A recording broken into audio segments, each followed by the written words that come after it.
Okay, well, great to see everybody. And we are very fortunate this evening to be having a presentation from Billy Kyle, who really is a superstar in all things drones and aerial photography.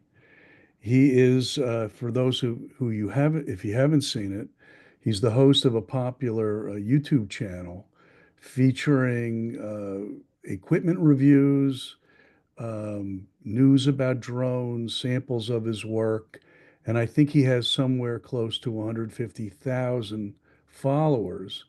And Wow. with almost 1,000 videos, I think posted, you're getting close to 1,000, right, Billy? Yeah, I number all my videos. I think I'm on like 860 right now. So whatever you're wondering about drones, there's a video that covers it.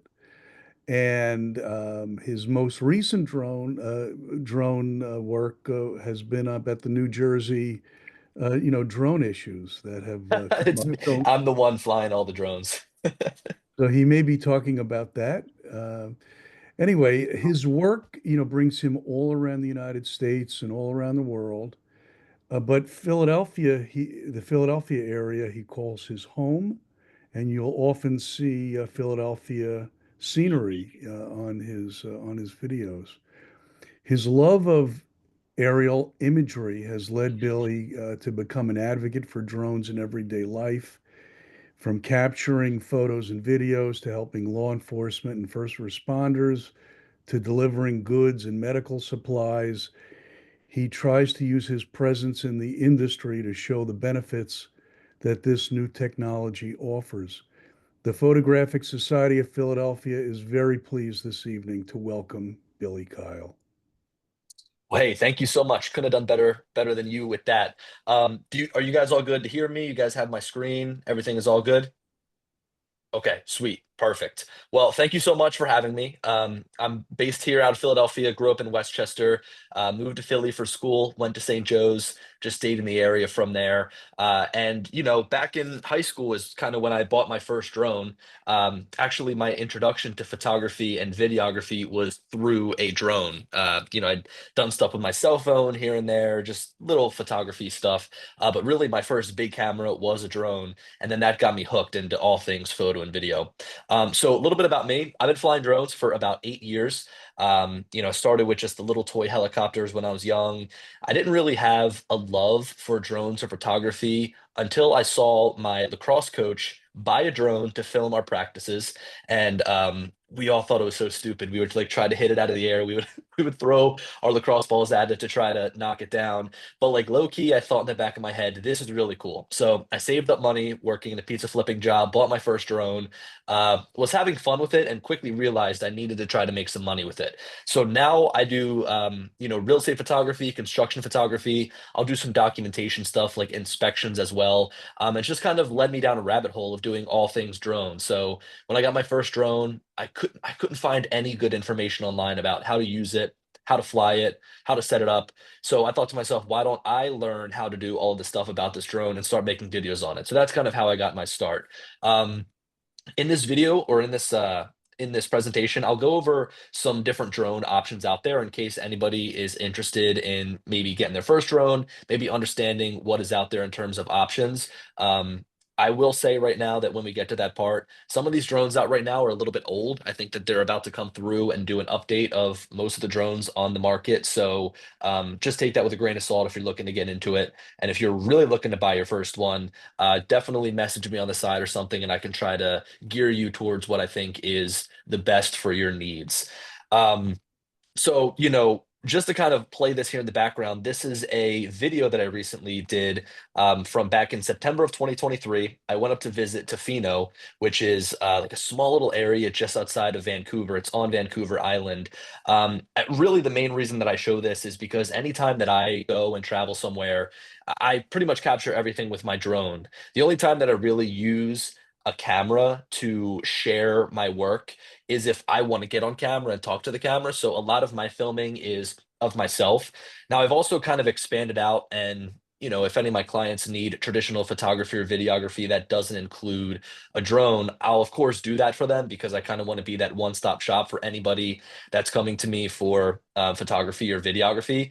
But I mean, this is kind of my bread and butter. This is what I love to do. I love to travel to different places, tell stories through aerial photography and videography. Of course, there are some times where the drone just doesn't work, so I'll have to bust out my traditional camera. But for this trip specifically, with all the stuff that we were doing, it was a lot of fun to just fly, capture the fun times, and show off the beautiful scenery of where I was at. Also, throughout this presentation, if you guys have any questions, please unmute yourself, interrupt me. I'll be happy to stop and answer any questions as we go along. But of course, towards the end, we'll also do some little questions and answering then as well. So I wanted to start off by sharing this photo. I actually took this photo today. I was down on Martin Luther King Boulevard doing some photos of that bridge that they're building to finally, hopefully, open up the bridge and the whole entire road to finally connect it back to the city. And if you wanted to try to get a good shot of the art museum, you might come across the water to where MLK is, across the Schuylkill, and you might try to get a photo of it. Now, this is just done with my iPhone, but you'll notice how restricting trying to get a photo of something is just by standing on the ground, right? Obviously, I feel like more of this photo is all of that clutter and junk at the bottom of the frame rather than of the actual thing that I wanted to photograph, which was the water and the art museum. And this location right here is actually the spot where I thought to myself, and I really saw firsthand just how powerful drones are, and that it was the thing that I really wanted to continue on, kind of perfecting my craft in. Obviously, if you look like towards the middle of the photo there, you have sort of that walkout area right where the gazebo is. You can kind of stand right there along the waterfall. And I went out there one night with my drone, and I saw a line of photographers there taking photos of the of Boathouse Row. And I noticed that every single one of them were lined up with their camera pressed right up against the railing, and they were all getting the same photograph. Whereas when I've gone out, I'm able to get a bunch of different photographs from all different angles of Boathouse Row within the matter of minutes just by using my drone to put it anywhere that I want. Now, this photo was taken back even before 2020. And this was really kind of the photo that I took that was like, okay, drones are awesome, and I need to continue to try to push into this. From this day, I've got a lot of other photos where I was actually able to like get down low right in front of the waterfall and use the waterfall as a really cool foreground element. I was able to shoot down towards the houses here on Boathouse Row and look down the water, down the Schuylkill River. So it's just really cool being able to use a drone, really put it anywhere that you want, and grab photographs that other people wouldn't be able to. Now, of course, drones have become a little bit more popular, but again, I'll tell you what, it's nice to just stand in one spot and be able to get all of your shots without having to move all around and lug around a lot of really heavy gear. So let's talk a little bit about drones in business, kind of how drones are being used, how I use drones. So first and foremost is construction. So this right now is a project where they're building a brand new park that's going to connect Old City to the Schuylkill River. Now, this is probably going to be a multi-year project. You guys know how construction goes, especially road construction in Philly. So I guarantee you this will be holding up traffic for the next decade. But photos of a construction site like this just wouldn't be possible unless you had a drone. I mean, there are some opportunities to maybe stand up on one of the bridges, or an opportunity to stand on that parking garage to the left there.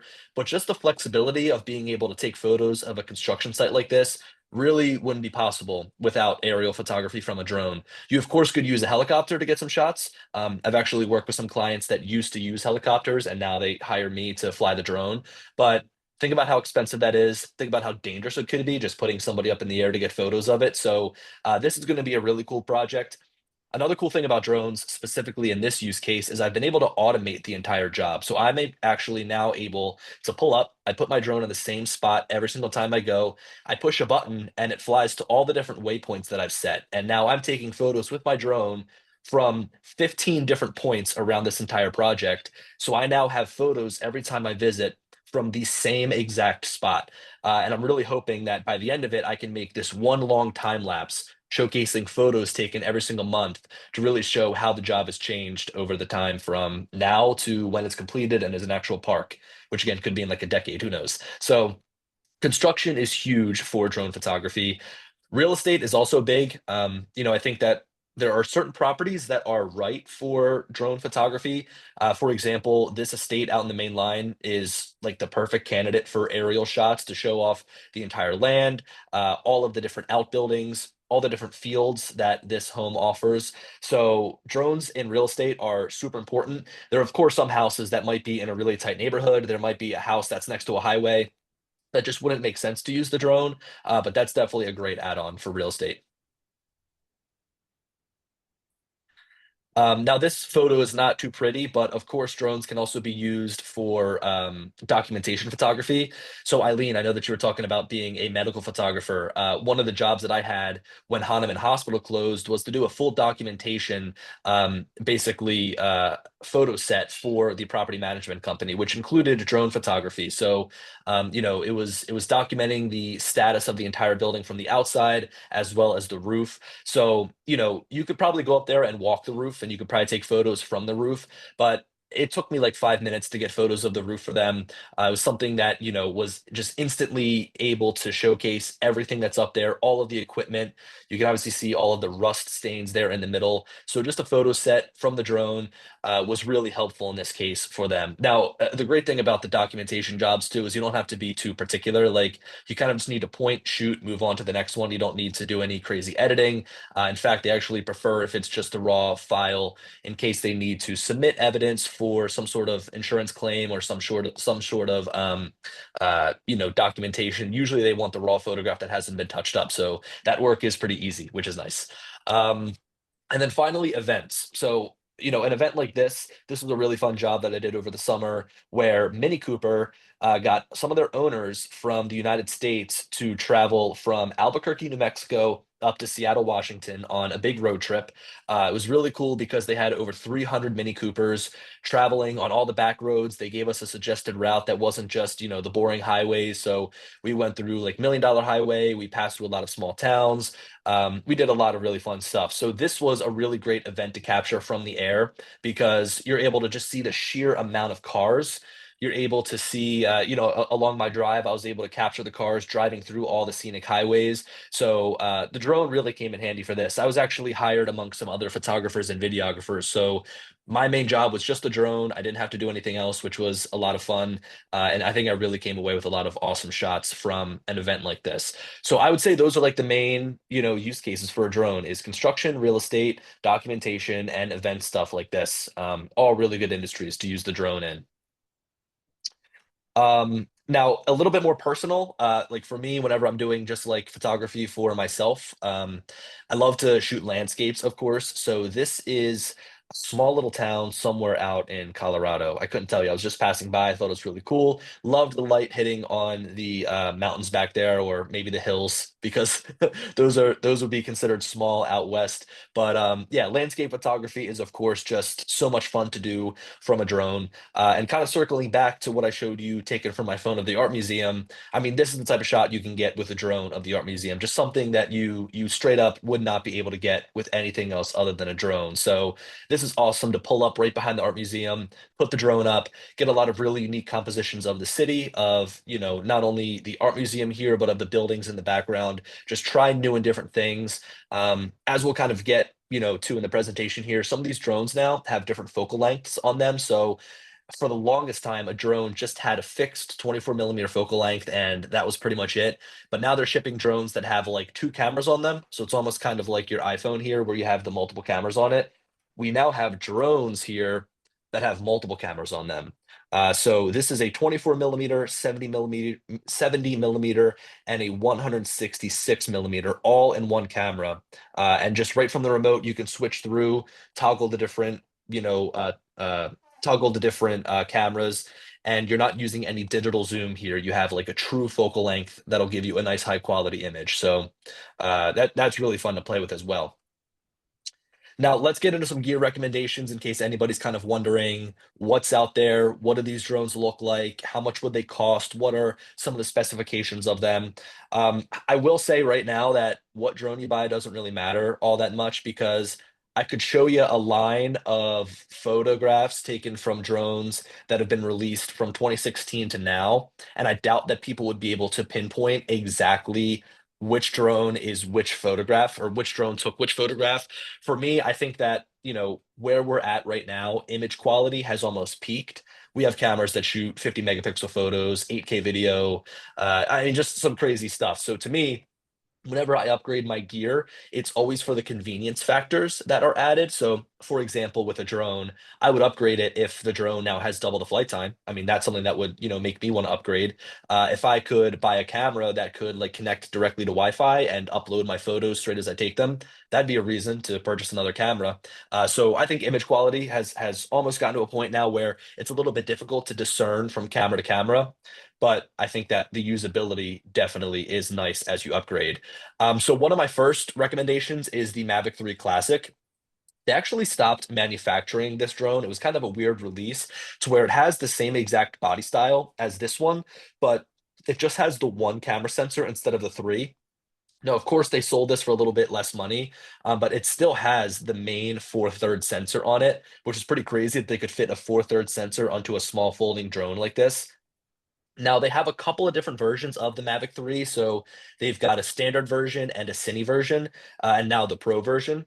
I think that just going with the classic, if you wanted to get started, would give you phenomenal image quality. I still think it's the best photo shooting drone right now on the market. You also get great flight time, so it can fly for 45 minutes. That's what they advertise. I'd say you'll probably get closer to 35 minutes, considering you'll land the drone with about 20% battery remaining. So 45 minutes of flight time gives you more than enough time to get the drone in the air, find some cool compositions, snap some photos, and then move on to your next location, throw in another battery, whatever you want to do. But 45 minutes really is a good amount of flight time. It also has what's called omnidirectional obstacle avoidance. So basically, that means there's cameras on every single side of the drone that help it understand the world around it. So if you start flying directly towards a tree, it'll see that tree and come to a stop. So for anybody that wants to get into flying, it's a great way to just, not crash the drone. Um, Getting into the weeds here a little bit too, it also has what's called an OcuSync 3 transmission system. This is something that you might not hear advertised. You might not hear people discuss it all that much, but to me, the transmission system on a drone is so important. So this is basically the signal that transfers the data from the drone to the remote controller and vice versa. So that's how you see the live feed on your controller. That's how the drone reacts to your inputs. A lot of these companies come out with these drones and they use a Wi-Fi transmission system, meaning there's a lot of interference that can interrupt that signal between the drone and controller to where when you're flying, you can maybe get it like 500 feet away and then it'll disconnect and fly back to you. So having a nice strong transmission system is great. I could stand at the Art Museum and I could probably fly it into Jersey from there. I could stand at the Art Museum. I could probably fly it down to the stadiums and further. Of course, that's against the FAA rules, but I'm just trying to prove a point here that you can really fly as far as you would need to within the legal limits with the transmission system. And it also just handles the wind well. I mean, it's a fairly larger foldable drone, so handles wind nicely. Now, this drone is $1,600 for those of you wondering about price point. So that would be 1,600 for the drone, one battery, and a remote controller. Now, if that's a little bit too expensive for something that you might just want to be dipping your toe in, and you're like, hey, I don't want to spend that much money on a drone out of the gate, the Mini 4 Pro is another great option. What's great about this is it's under 250 grams, so you don't have to register with the FAA in order to fly it. Now, you still need to follow their rules and regulations, but as long as you pick up this drone and if you go out and fly it just for fun, don't use it for any commercial reasons or for profit. You don't have to register. You can just take it out, fly, have fun. I don't have the drone with me here, but it is extremely small. I mean, it can fit in your palm. It can go inside of your sweatshirt pocket. It can fit inside of the water bottle compartment on the side of your backpack if you wanted to. And that's really one of the reasons I love it is because it's so discreet and quiet. Of course, right now the New Jersey drone thing is like insane. And anytime I fly my drone, like somebody comes right up to me. It's like, what are you doing? What are you doing? So this is like pretty quiet. You can just throw the drone in the air. You, I would say when you get it a couple hundred feet away, you almost can't even hear it, which is nice. Um, the other cool thing about this drone, I don't know if you can tell, but the design of the camera on the front there is very interesting, where when you push a button, the whole entire camera actually rotates. So you can take full resolution portrait images as well, which is something that I really like. I mean, sometimes if I'm taking a photo of a building that is, very tall, a portrait photo just makes more sense. And rather than having to shoot it horizontal and then crop in, I can get the full resolution by just rotating it, and shooting that way. Now, this drone also has a great transmission system, and it also has the sensors all around it. So if you get it too close to something, it'll come to a stop. It's still got great flight time, and this drone actually uses what's called a quad Bayer sensor. So, not sure if anybody's familiar with the way that these smartphones are now able to take like 100 megapixel images.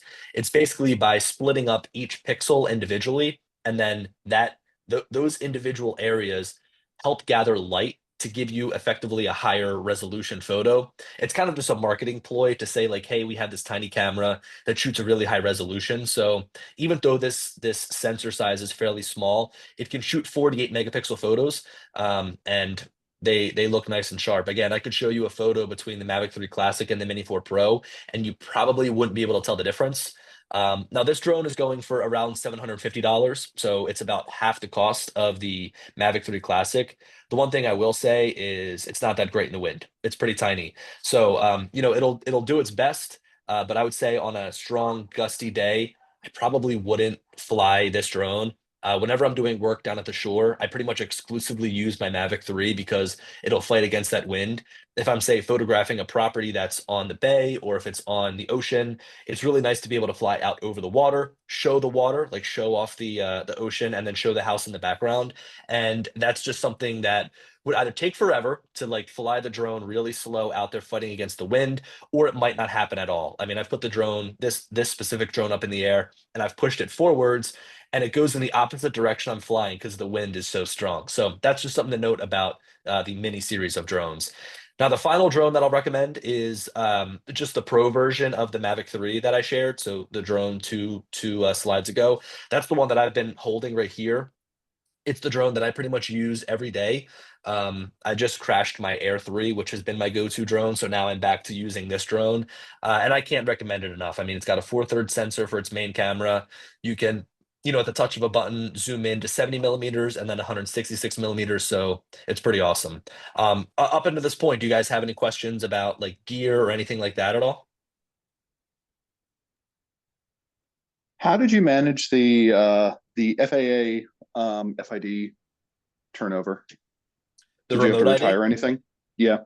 No, a lot of the drones that I fly have been newer. And what's nice about DJIS, I think that they were kind of preemptively knowing that this was going to be a thing. So a lot of those drones had them built in, and it was a matter of just turning them on once remote ID was necessary. I do have some older drones that I've just hung on to that I haven't flown recently. So if I were to take them back out and try to fly them, I'd probably need to get one of those modules. So what he's referring to is basically now the FAA requires all of these drones to have a remote ID tag so that somebody can look at the drone, they can see what drone it is, they can see a lot of information about it. And it's kind of a way for, I guess, the public to be a little bit more aware of what's going on, but also it helps people that are, in the airspace understand where these drones are. So, some of these newer drones, as mandated by the FAA, have remote ID built in. You don't have to do a thing. You just unbox it and fly. But some of the older ones that don't have remote ID, you'll need to buy like a little module that's like the size of maybe this, like a little remote. And then you'll just have to like attach that onto the drone somehow with Velcro or with tape or something like that. So hopefully that answered your question. It does. Also, what do you use for flight space pre-approval? Like, what is your before you fly alternative? Yeah, so I use air control, which is actually pretty much the same thing as before you fly. Um, Yeah.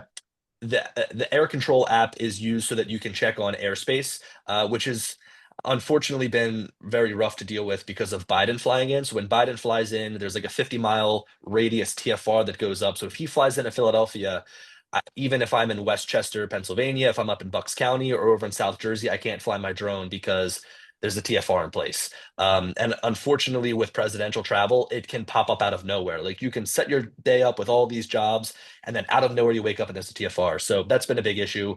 And in some areas, if you're flying close to the airport, you'll need approval to fly your drone, which you can use an app on your phone to just get instant approval.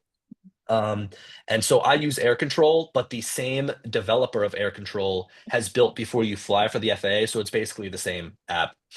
But I'm not a big fan of it. I wish there was better alternatives. Okay, cool. So that wraps up gear talk. Of course, we had to talk about gear because everybody loves talking about new cameras, new lenses, new everything. Let's talk a little bit about settings. So I often talk to people about how the settings on a drone are a little bit different than how you'd interpret settings on your own camera, like a camera that you use on the ground, right? Obviously some very textbook stuff. I'm sure a lot of people are aware of. Like, of course, you want to shoot raw photographs. I'd also recommend capturing photos in the native aspect ratio. So when you unbox these drones, it'll automatically have the default photo setting as 16 by 9, which will just chop off the top and bottom of the photo. So I always recommend when you buy the drone, go flip over to say 3 by 2 or 4 by 3, depending on the native aspect ratio of the drone's camera. Um, I also like to use grid lines and a center point. So basically, this allows me to frame up a rule of thirds shot. It allows me to perfectly center my drone. So it's just like an overlay in terms of the guide. For me, I use auto white balance. I'll just, shooting raw, I'll just change it afterwards. I also shoot auto exposure brackets. So basically, I'll have the drone take 5 photos that are one stop apart so that afterwards I can choose my best exposure. For me, like when I'm flying my drone, I'm so in the moment. I'm flying. I'm not worrying about my exposure necessarily. I just leave it set to automatic. I let the drone do the thinking for me, and then I'll go through and choose my best exposure afterwards. It's just one less thing to think about. I mean, unless I'm looking at something and like the meter is exposing for something that makes the photograph way too bright or way too dark, I'll jump in and I'll override it manually. But for most of the stuff that I do, it's just on automatic, let it do its thing, and then choose your best exposure after the fact. I also you got to fix your horizon. Whenever I see a drone photo where the horizon is tilted like crazy, I wanna like edit it, fix it, and send it back to the person. Say, here, I fixed it for you. You can do that when you edit if you want to. You can just like do little minor corrections. But sometimes, just like these gimbals, as they get beat up and as you use them, they'll just have a crooked horizon sometimes, no matter what. And right within the drone, you can actually like straighten that out and adjust it manually. So just something to think about if you're going to be flying. Um, Now, the way that aperture works on a drone is a little bit different. So, of course, we know of aperture as being able to adjust the depth of field on an image. So, if you have something close up, you take a photo of it, it'll blow out the background, of course, give you that nice bokeh. But that just doesn't happen on a drone. So, really, the aperture is more of like an exposure adjustment tool. So, when you think about it, like this photograph I have taken of this lagoon down in Ocean City, taking that photograph, I couldn't tell you what the aperture is at, right? But if it was at f2.8 or if it was at f11, which the Mavic 2 Pro has an adjustable aperture on it, I couldn't tell you, right? Because when you're that far away from something you're photographing, you're just not going to see any depth of field difference. Now, as we know, lenses will have like a sharpest aperture. And there's, of course, a lot of debate going on about what's the sharpest aperture on the Mavic 3.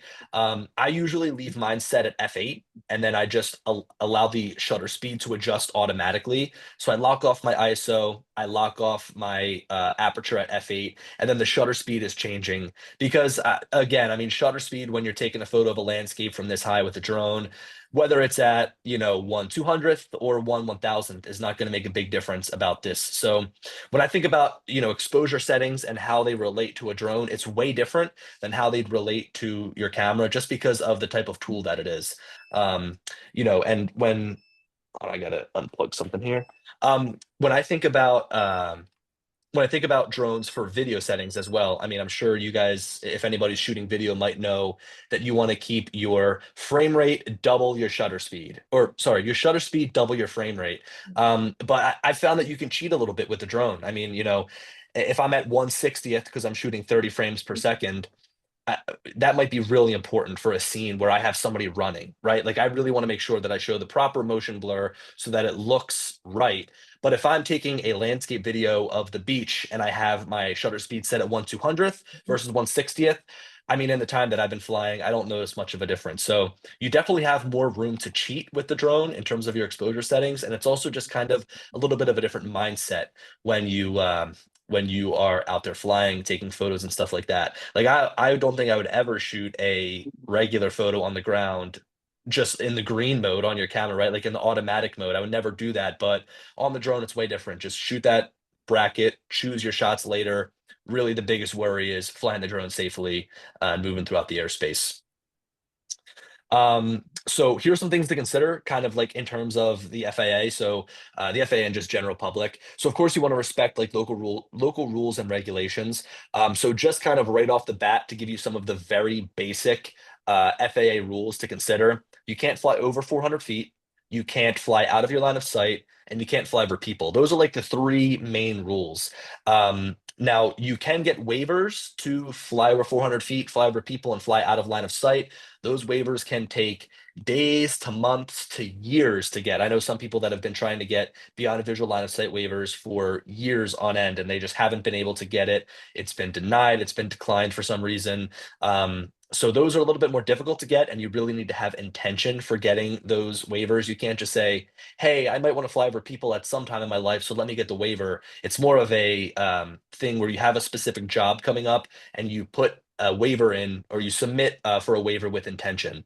Um, of course, airspace is a big thing as well. Really, the two major airspaces that you need to look out for here are Philadelphia International Airport and the Northeast Philly Airport. And really, for me, where I like to fly at the Art Museum, by the Ben Franklin Bridge, those areas are in uncontrolled airspace. So you're not within the airspace of Philadelphia, or you're not within the airspace of the Northeast Airport to have to file any sort of waivers or file any sort of what they call LANC. So it's a low altitude authorization something. So it basically LANC allows you to fly within the vicinity of an airport. But again, neither of those will impact where I usually fly. But in times where I have a job, it's something that I'll usually take a look at and make sure that I apply for. Now, for those of you also wondering, there's kind of two levels of drone pilots. So there's a hobbyist that just flies for fun, that isn't making any money with their drone. They're required to take a trust exam. So it's an online test, and then you'll have to register with the FAA. So you're not registering your drone per se, you're registering yourself with the FAA to fly as a hobbyist. And then if you bump up and get the Part 107 for commercial operators, it now unlocks the ability to fly for money. So you can actually go do jobs and accept, money for work that you complete. It also gives you the ability to fly at nighttime with no waiver, no anything needed. You can just head out there and fly. You do need to have a light mounted to your drone that can be seen from 3 statute miles away, just to kind of alert other manned aircraft that you're there in the airspace. And it also helps you see it at nighttime. And then the other thing is the 400-foot rule now becomes a little bit more loose. So now if you're flying above a building that's 200 feet high, you can fly 400 feet above the 200-foot structure, meaning your effective maximum altitude is 600 feet. So this stuff here is very nuanced.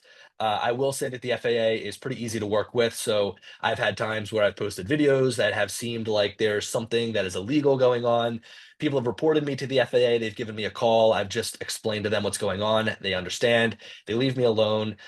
If you do end up doing something wrong, and if you do end up getting reported or get a call from the FAA, usually the first couple of times they'll just try to educate you. So, if you're flying over people, someone somehow happens to see you, reports you, and if you get a phone call, it's not like you're going to be fined like crazy. Has anybody heard of the Philly drone life situation by chance?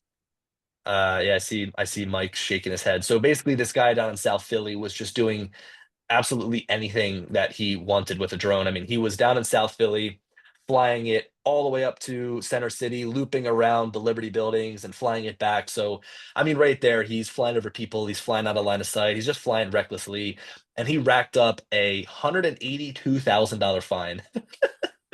So it was an itemized list of every time that he had broken the rules. The FAA went through his entire YouTube channel. I mean, it was just fully documented there. So, I say that because if you go out and if you explicitly break the rules, you play stupid games, you win stupid prizes. But if you're trying to do the right thing, and if you accidentally fly over 400 feet or whatever, and they really don't do a good job of policing it, I'll say that. So. Um, Also, here's something too. You might wonder where you can and can't fly. Really, it just comes down to where you're standing. So the FAA controls the airspace, right? And so when I go into a busy neighborhood where there's a lot of houses and I'm taking photos of a home, of course, I can't be right over top of the property to get the photos I need. I need to fly over one of the neighbors' homes. I need to fly further away in the neighborhood in order to get my photos of the house. So you might be wondering, like, can I fly my drone over somebody else's property? Which the answer is yes, as long as you have the authorization, the if you have the I wouldn't say authorization because that's more of like an FAA term, but if the homeowner or the spot that you are standing on, if the landowner has given you the right to operate your drone from there, then you're good to go. The FAA controls the airspace, so when you put that drone up in the air, it's not up to the neighbor to give you approval to fly over their home. It's up to the FAA at that point. As long as you're not in controlled airspace, you're good to go. So just something else to think about because I've had people come out at me and just yell at me and scream at me because I'm flying over their house when I don't have any malicious intent. It's just taking photos of a house. Okay, so let's talk about some composition stuff here. So I'll share some photos that I've taken. Before we get into this, anybody have any questions about FAA stuff, rules, regulations? I would say, Yeah, I'd ask you a question, Billy. When you're going into a place where you haven't been before, area, of the U.S. or maybe going abroad, how do you sort of get a feel and understand what the drone regulations are in that location? yeah, just a Google search, really. I mean, a Google search, and then I'll look for some reputable sources. So there's a lot of great sources out there, like Pilot Institute, UAV Coach, Drone XL. There's a couple of good publications out there that might have published something about flying, let's say your drone in Italy. What are the rules needed? So usually Google search, and then I'll try to figure out like whatever application I would need for their airspace. So, for example, I go up into Canada and fly pretty often. And their rules are very different than our rules down here when it pertains to flying drones. But it's like a who's can lookup tool or something like that. That's what they use for airspace up there. So it's a little bit different. But to your point, I mean, really just a simple Google search. Look for reputable sources, and then also try to get information from multiple people. I would say that as long as you're not going to some crazy, country that is, I don't know, like in a Middle Eastern country or somewhere, the government is a little bit rough. I'm sure that they'll work with you. Like if in the United States, if somebody traveled here from Canada and was flying their drone and they just didn't know any better, of course it would just be like an education tool. Like, oh, hey, well, now that you're here, let me teach you about it. So I would assume that if anywhere you guys are traveling looking to bring a drone, it's easy to find the information online, and you'll probably get away with breaking the rules here or there just in case. I know for a while Canada required a pretty rigorous pilot certification for anything above 250 grams. Is that something you've done? Do you know if they offer something reciprocal with Yeah, the yeah. So in Canada, FAA certification? Or yeah, so in the United States, it's all about like if you're making money, which I always think I call the Part 107 like a money grabbing tool because it's like, hey, you're making money with your drone. Well, you need to pay money to take a test. So in the United States, it comes down to if you're making money or if you're not making money for if you need to take the test or not. But up in Canada, it's for anything over 250 grams. So if I'm under 250 grams, I can go up there and fly my drone for fun, for work. It doesn't matter. I actually have a totally different rule set to me when I'm up there, flying a smaller drone. Now, if I wanted to fly one of the larger drones, I would then need to become a basic or advanced pilot, which I'm able to do as a foreign national. I'm able to go and take my test. So I actually have my basic pilot license up in Canada. The only issue is because I'm not a Canadian citizen, I can't register my drones up in Canada. So I need to have a friend register my drone and then I can fly that drone as a basic pilot. But yeah, that's kind of the one holdup up in Canada is you can't register the drones even if you because you're not a Canadian citizen. So I like their rules better to be honest, because I think anybody can get away with using one of the smaller 250-gram drones, and you can do any type of work you would need with that. I probably could do 99% of the work that I needed with the Mini 4 Pro and be fine. Hopefully that answers the question. thank you. You got it. So composition wise, some of the shots that I like to go for, this is just like kind of showing off the foreground and sky. So basically I try to like use the top rule of thirds to kind of be my horizon line, and then I'll show sky above it, and then of course like all the rest of the photo in the bottom two-thirds. So we've got that. I showed an example from here already, some random town in Colorado. Up in the top right, that's Ottawa. So that's actually the Parliament building. And it's like just on the fringe. So like just on the edge of where I could fly the drone. So I wish I could have gotten closer to capture the details, but I'm like right there on the edge. And then the bottom right is Cape May Point. So this is just like a really traditional shot that's just kind of is like so pleasing, especially when you have the right landscape to fit a shot like this. Whether I'm doing construction, real estate, stuff for fun, this is really a shot shot composition that I try to follow. I've got some more examples here just of the same thing. Bottom left is LBI, top left is New Hope, and on the right is, of course, Philadelphia. So this is a great shot to show off a sunset. It's a great shot to show off a big landscape. And to me, it's really just one of my favorite types of drone shots. It's almost like the staple, right? So this is something that I'll usually try to go for in my shooting. Of course, leading lines, rule of thirds is something that I love to capture as well. This left photo here, the one on the left, is from Hartford, and it's not photoshopped. Like, this road was entirely empty, and it was during the middle of COVID. So I was up there for work. And I was just so impressed that I could sit here and hover my drone over the road because nobody's there and get this photograph looking into the city. And I think if you zoom in, there's some cars sitting down at the light, but it was empty. This would usually be a pretty busy road, but it's been just completely empty, which is very, very crazy. And yeah, of course, I mean, leading lines, rule of thirds, that's kind of the gist of these photos. And the same is true here, right? So these are just kind of more leading lines, almost a same type of photograph where, I'm showing off a little bit of the sky. That's kind of like my top section of the rule of thirds, and then the bottom is the rest of the photograph. Fun fact, the drone on the right was taken, or I'm sorry, the photo on the right was taken with the Mini 2, which is an old, tiny drone, and I still think it looks really great. It's still one of my favorite photographs. So that really comes down to, again, saying that the gear doesn't matter. I could put that picture in front of you and say, hey, which drone took it? And you probably wouldn't guess, the cheapest drone that I have sitting over there on my shelf. So the bottom left photo is I think it's Shamrock, Texas, just a tiny little town I stopped to grab gas in. Top left is just outside of Prescott, so that's in Arizona. And the right side, it's somewhere in Massachusetts. I was driving up to ski, and it was just so cool to see the contrast of the fall foliage and the snow. I feel like I've just never seen that. So to be able to capture it was really cool. Now, I said that that was like a staple drone shot, but I think that this is probably the staple, which is a top-down photograph. So in the top right, that is Newport. No, that's Block Island, um, up just off of Rhode Island. The bottom right is the fishing pier in Ocean City, and on the left side is it's a random neighborhood out in Jersey. I couldn't tell you the exact neighborhood.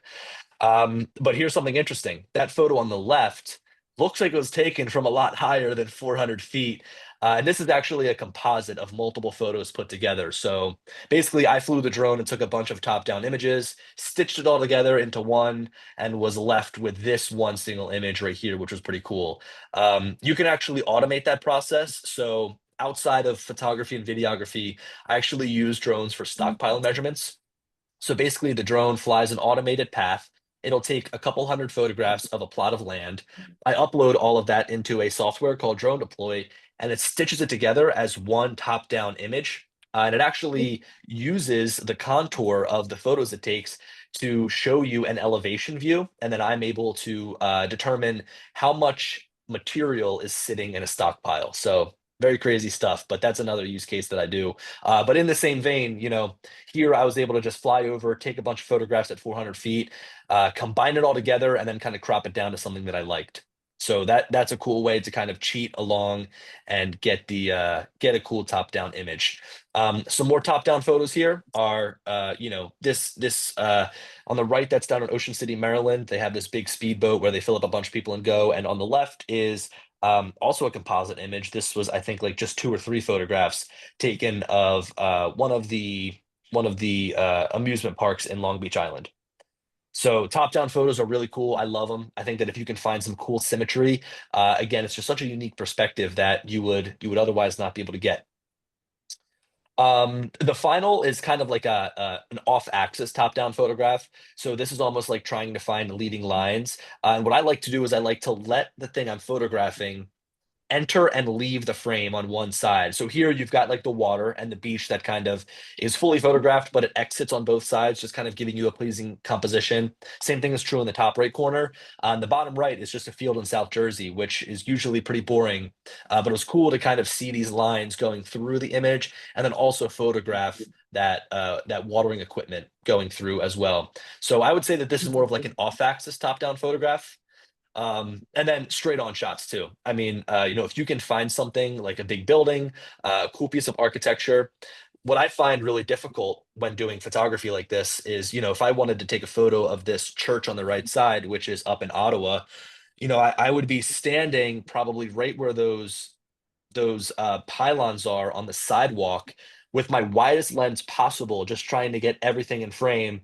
And then afterwards, I would correct the verticals and whatnot, and it would just look all warped and weird. But with the drone, I can perfectly get the verticals straight. I don't have to look up at it at all. It looks great right out of the camera, and it's not warped at all. So doing these straight on shots is really cool, and it's something that I like to use the drone as, to my benefit. Here's some more straight on shots. I mean, that up in the top left, that's one of the old plants right there, just kind of north of Old City. Bottom left is Cape May Point Lighthouse. And on the right side here is a building in San Francisco. Something to note with the bottom left photograph there, that's a state park, and a lot of states don't allow you to fly in state parks. But remember, it comes down to where you launch and land from. So I was actually just outside of the state park, just outside of the state park, took my drone off and then flew inside of the state park, which is completely legal. So state parks and national parks are usually a no-go. You're not allowed to fly in them. But when they say you can't fly, they really mean you can't launch and land or operate your drone from their land. So as long as I'm off on public property, and if I take off and then fly in, that's up to the FAA now. The FAA governs my flight and not the people that are, where I'm flying my drone. So you can kind of bend the rules and cheat a little bit if you know how to read them in a certain way. Now, just a little bit for like what I look for when I'm putting up my compositions is, of course, a foreground and background element, right? So just trying to find something that I can capture that really makes the entire image interesting, right? So in this case, we've got this shipping ship, cargo ship, and then we've got the city in the background, right? So again, kind of following those rule of thirds, keeping that ship at the bottom, keeping the skyline up there at the top. I also, as I mentioned, like doing composites and panoramas. So sometimes if I have an area that's limited in terms of how far I can fly backwards, the drone has an automated panorama feature where it'll take 9 photographs, stitch them together, and almost give you a wide angle photograph. So you can play around with that. And of course, just symmetry and patterns are something I love. And I think that it's just really, truly eye candy. So, I mean, for example, getting a little bit creative here.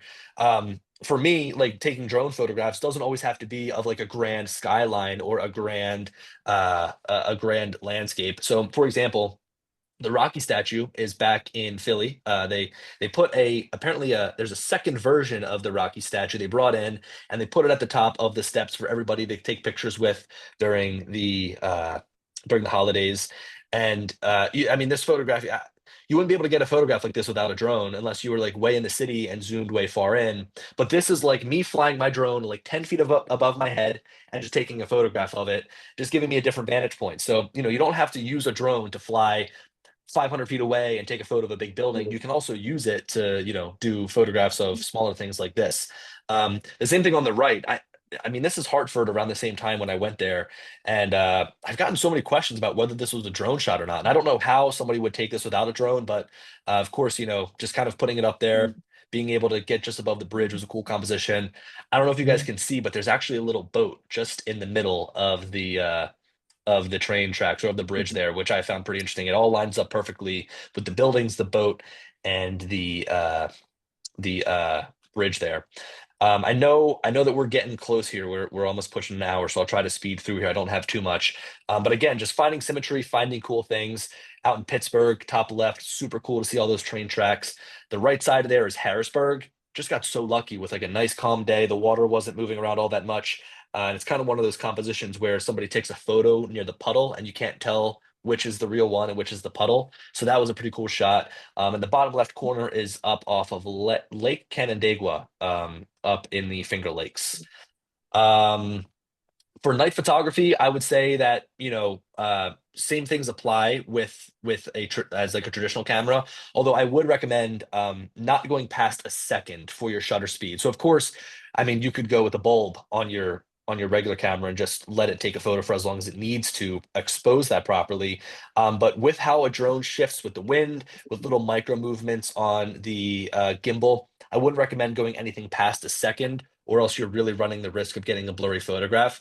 I'd also recommend shooting in bursts. So you can shoot up to 7 photos.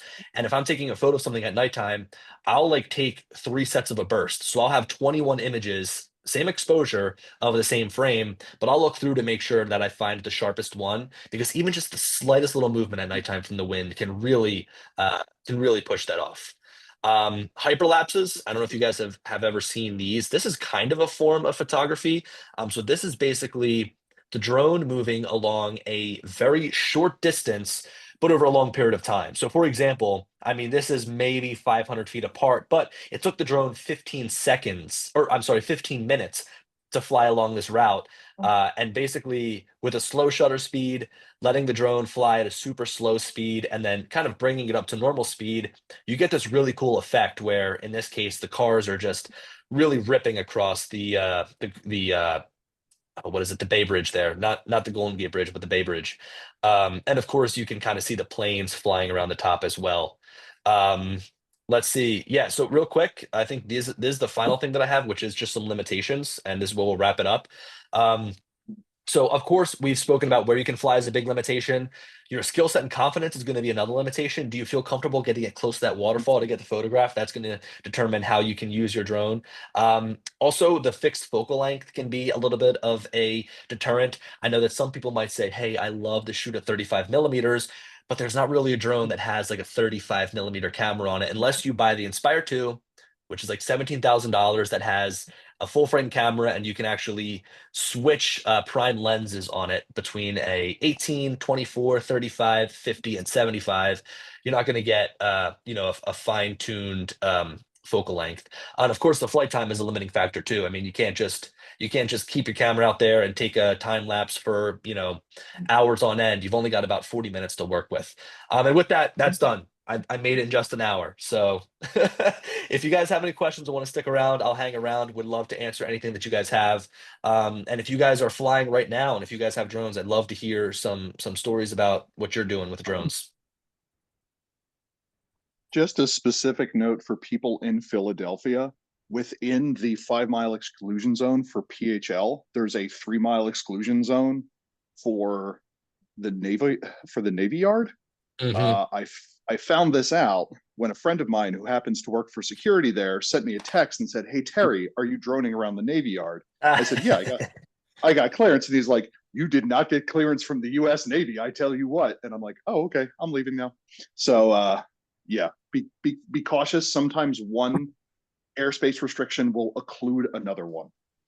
Yeah, it's true. And when you go into these apps, sometimes it foregoes other restrictions that are in place. It's never going to be perfect. But again, as long as you're just seeming to do the right thing, and if somebody comes up to you, again, like some people might not have the authority to tell me to leave and not fly my drone in a place, but just to diffuse the situation, I'll just comply and say, "Yep, okay, sounds good. I'm heading out," and that's that. So, but good point, Terry. Really, can you see from your control panel, can you see the picture that the um, drone camera is taking? Yep. Yeah. So this is an RC Pro right here. This is the controller that I use with my Mavic 3. It's got a 5.5-inch screen on it. So it's a 5.5-inch 1,000 nit screen. It's great to see in sunlight. Really good controller. You could also buy a controller that uses your phone as the screen if you wanted to, but I like to use one that has the screen built in so that I don't get annoyed by texts and phone calls, and I can just worry about flying. So yeah, you'll get a live feed directly back from your drone. And that's why I say that transmission is so important, because when you're flying, you'll have a crystal clear signal from the 3 drones that I recommended. But if you go with a little bit of an older drone, or maybe something from a different manufacturer other than DJI, your range is going to be limited. And as you fly further and further, the frames might drop. You might get a black screen here or there, or it might just completely stop showing you the picture altogether. Okay, thank you. How do we ask a question? You pipe in and just say it. Ask it. Okay, all right. I'm shopping. I'm looking at the DJI, the Mini Pro, and some of the bundles come with SD cards. What does that mean? I'm not tech savvy, so can any DJI 4 Mini use an SD card, or do you have to buy one that's specifically customized for that, or what is that all You about?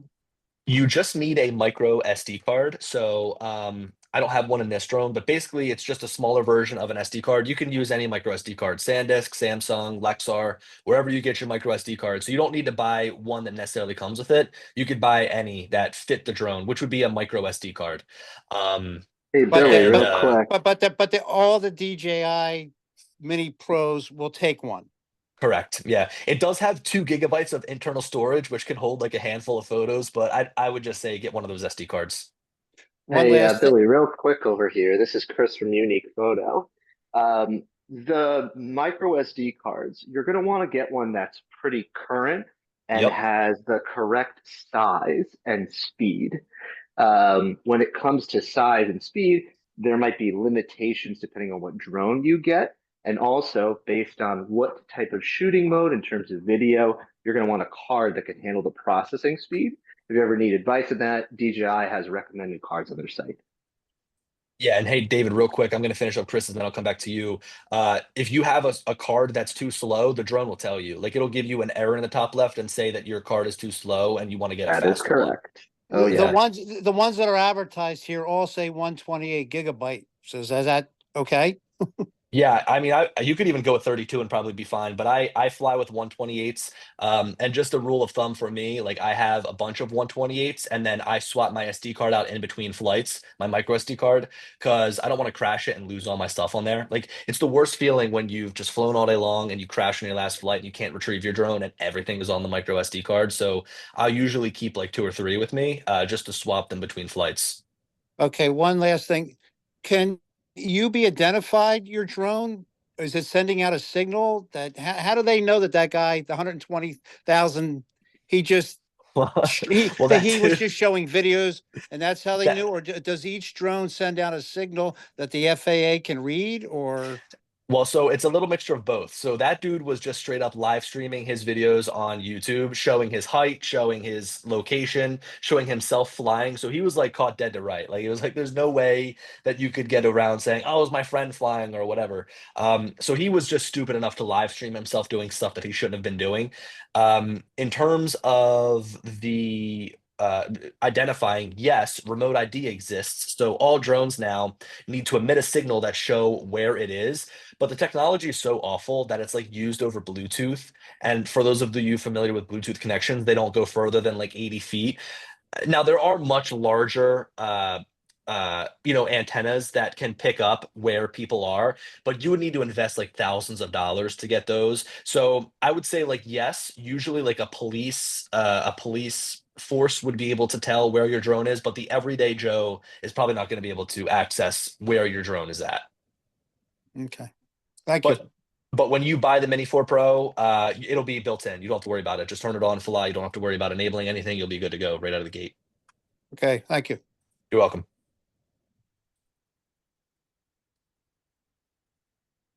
And just a note about David's question, there are two numbers for a micro SD card you're generally looking at. One is going to be the capacity, the other is going to be the read write speed, usually a 4 or a 10 or something like that. So Yeah, I would say like as long as you're not buying the absolute cheapest micro SD card out there, and if you go for like a middle range one, you're going to be more than fine with any of the drones available right now. There's talks that the new Mavic 4 that's coming out is going to have like an insane bit rate for shooting video, which means I think from what I've heard, the bit rate is actually going to outpace maybe most micro SD cards available. So they might need to determine a solution whether they go with a built-in SSD or something like that. So, for example, the Mavic 3 Cine has a built-in 1 TB SSD because you're shooting in ProRes.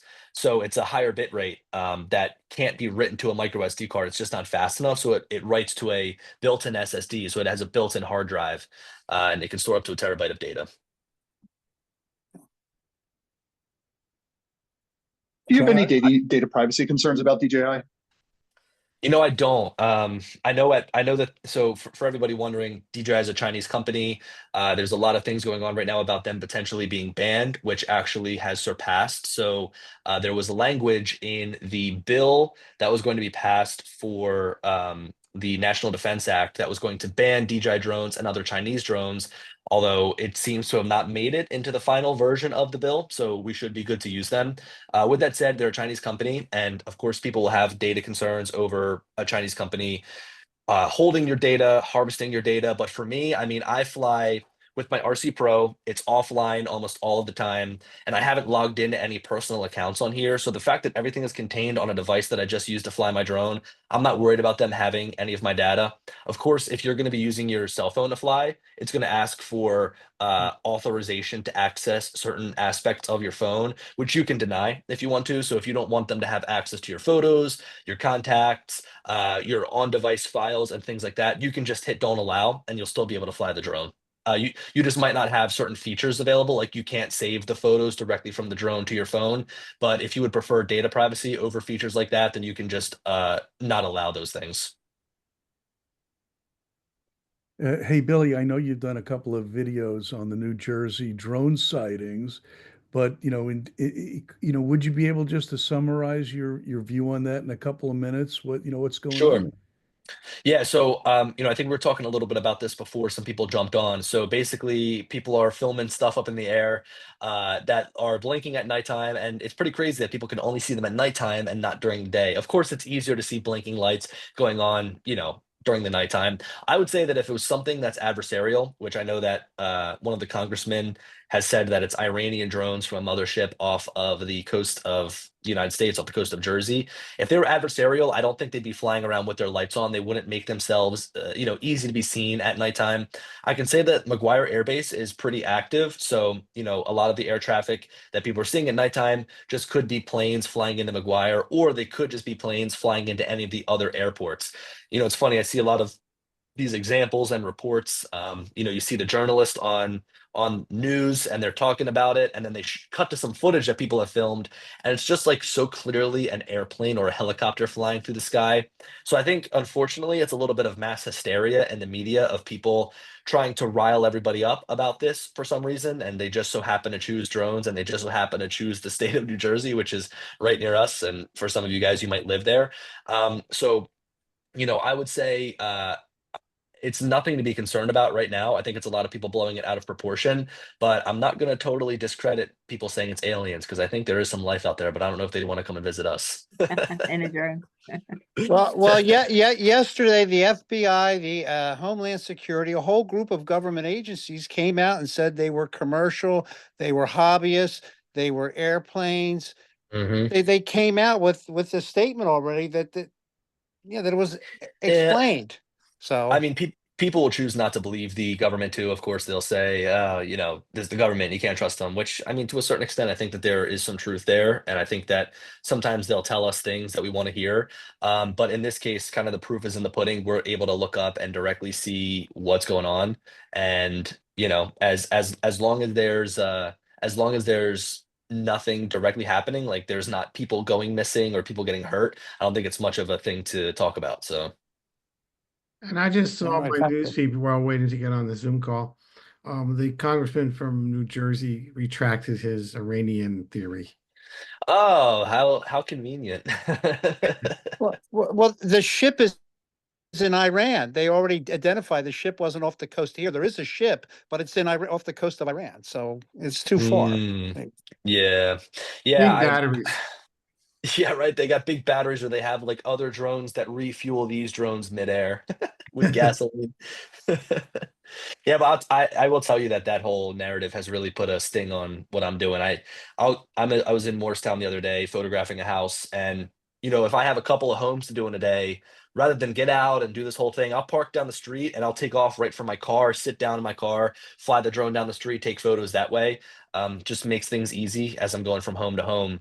And I usually leave my windows down, so if anybody has any beef with me, it's not like I'm in a concealed car with tinted windows. I've got all my windows down so people can come up to me and talk to me. And I mean, right as soon as I put my drone up, this woman came up to me and was just like, "What are you doing? What are you doing?" And I was like, just immediately, "Oh, hi, ma'am. Yeah, 101 South Lincoln down there is for sale. I'm just taking photos of it." And she was like, "Oh, well, you've really got to be careful with what's going on right now." And I kind of snarkily was like, "Yeah, you know what? I should probably just pack up and close my business because of the mass hysteria in the media."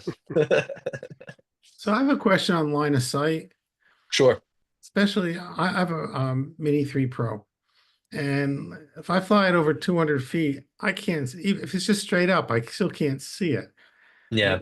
And I know I'm supposed to be line of sight. I know where it is, but I mean, they're not that big. You know what is when you get it far enough away, it's hard to see. So, how do you Yeah. deal with the line of sight issue?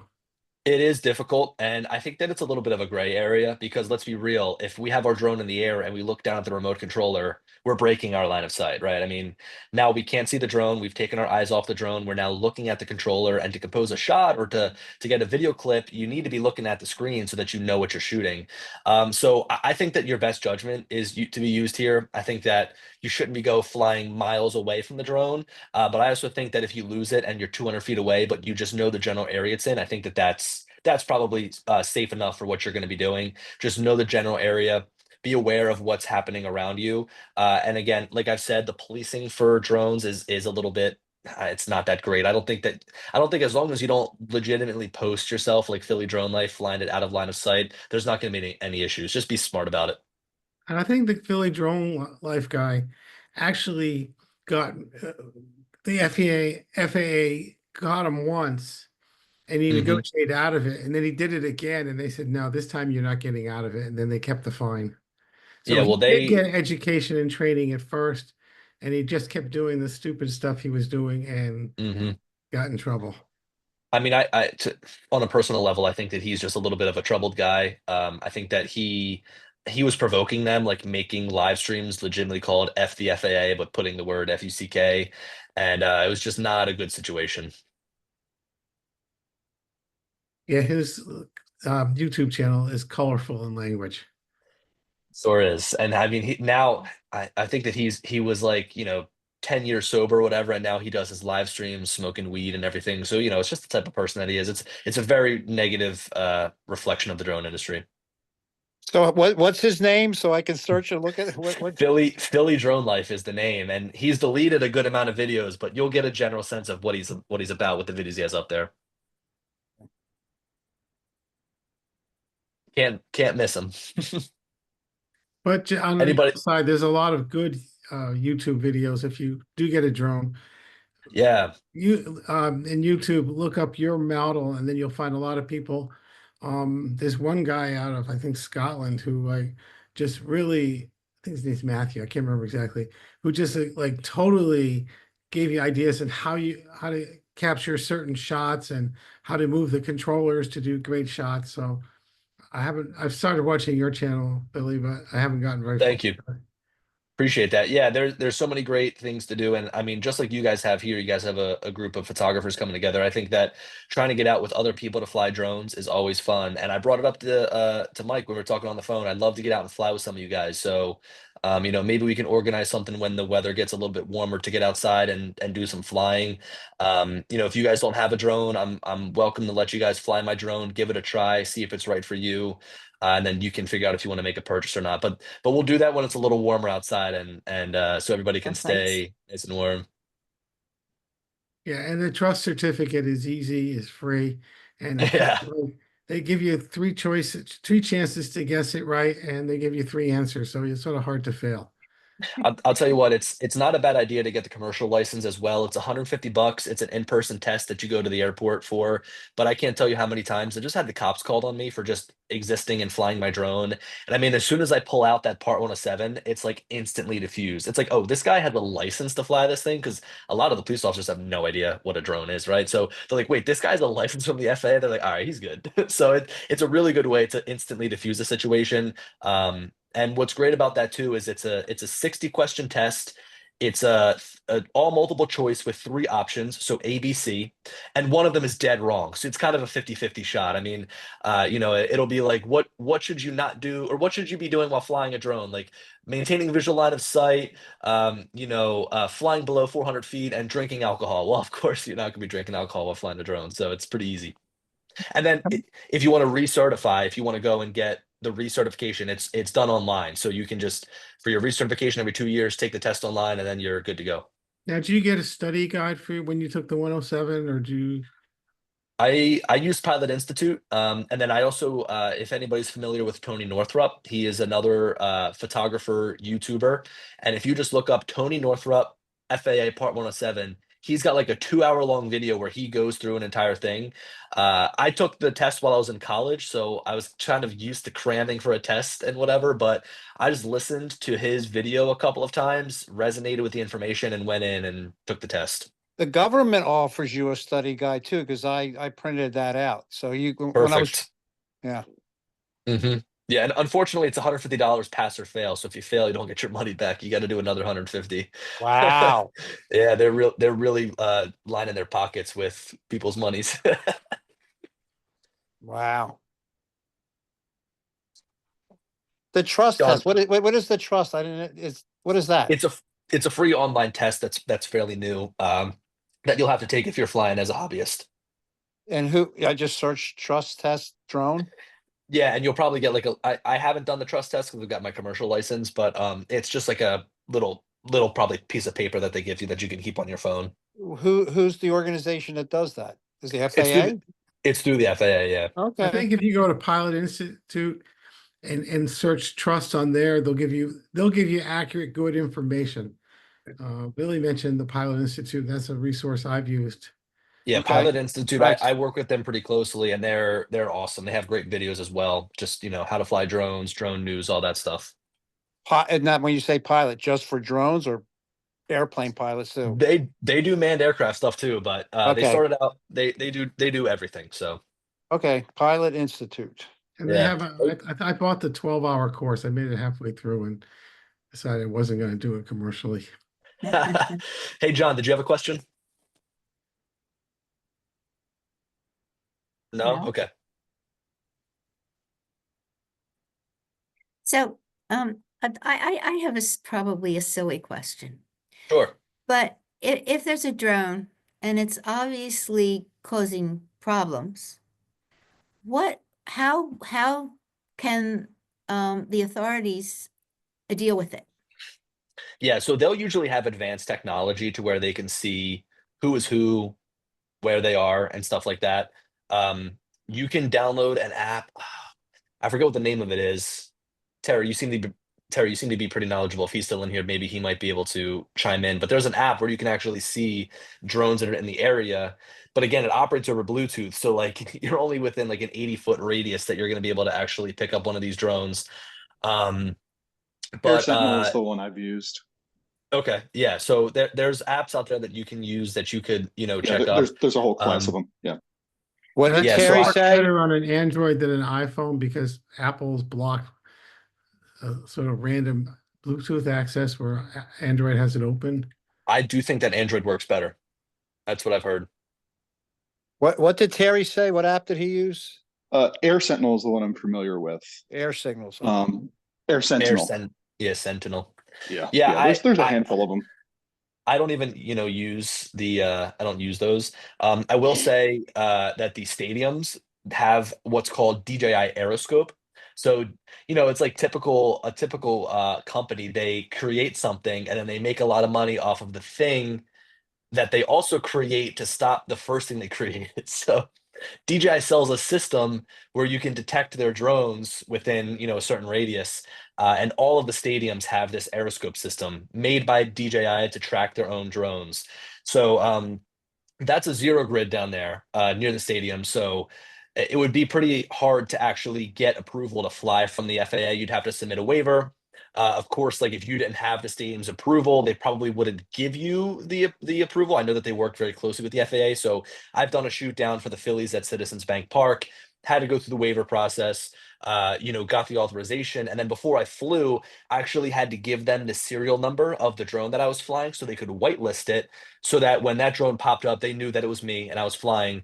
But if somebody else was down there and put their drone up, they would be able to see exactly where they are in real time. They could see where the person is, and then they would just send like somebody to go tell them to land and leave or whatever.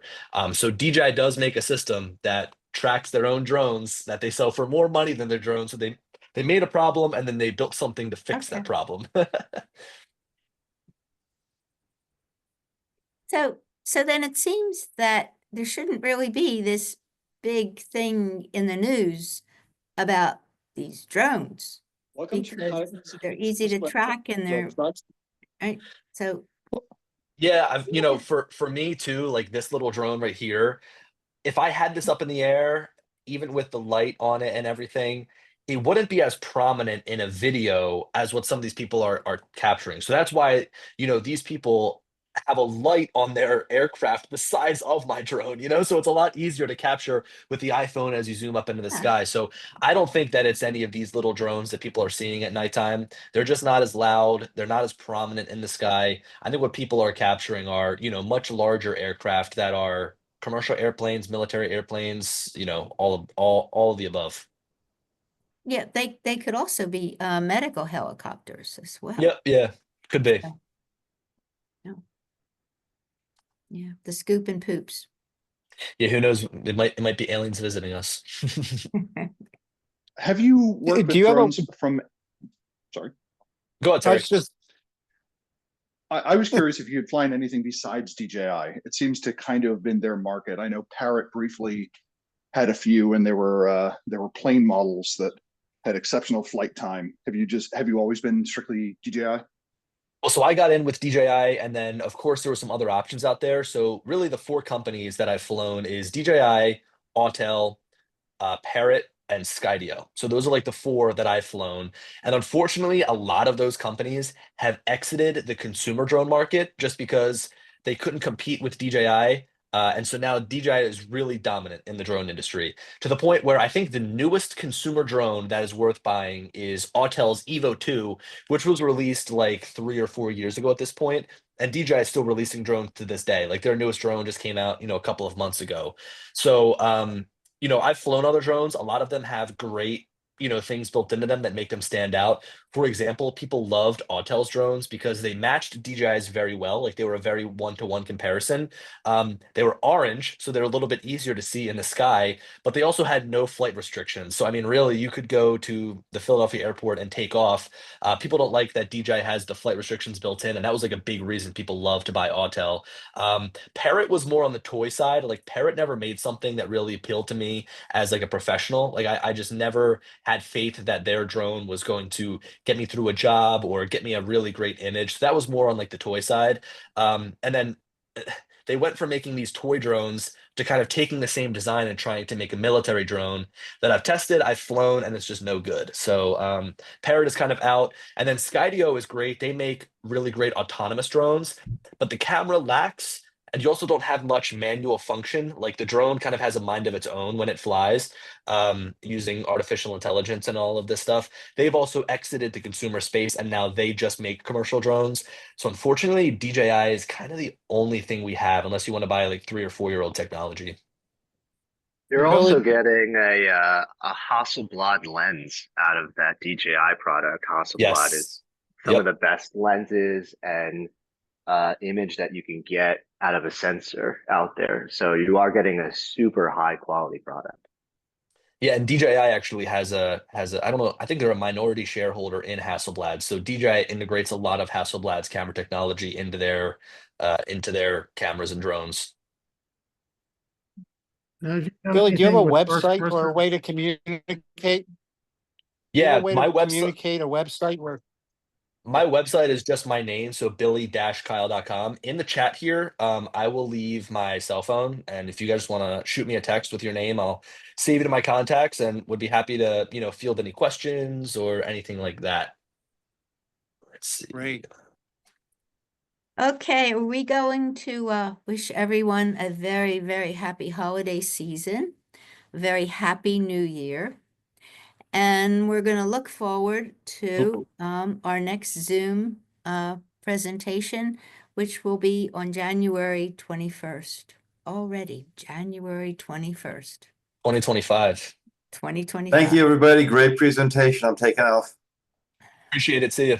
Good night. So Billy, Right. thank you. Well, Thank Of you. course. Thank you. Thank It was you. great talking to everybody. For Have a good one. you for think? a 1 hour presentation, and you covered so much and you did it so well. And Thank you. you know, I'm thankful. So, Well, thank you so much. thank I'd you. love to come back Thank you. again, or if we want to do something in person, that'll be fun. So Oh, great, great. Thank you. In nicer weather. Yes, Keep you, absolutely. we'll keep you in mind. Thank you. All Thank right, you see you, so everyone. much. Thank you, everyone. Stay well, stay healthy. Thank you. Anna, go Bye. back to your family or go back to sleep. And thank you so much for that lovely note. I shared it with some of our committee people, and just thank you, thank you, thank you. So we look forward to seeing you once you're when you're back here, when you're home. Thank you. Right. Stephen, did you end the recording? I am now. Thank you.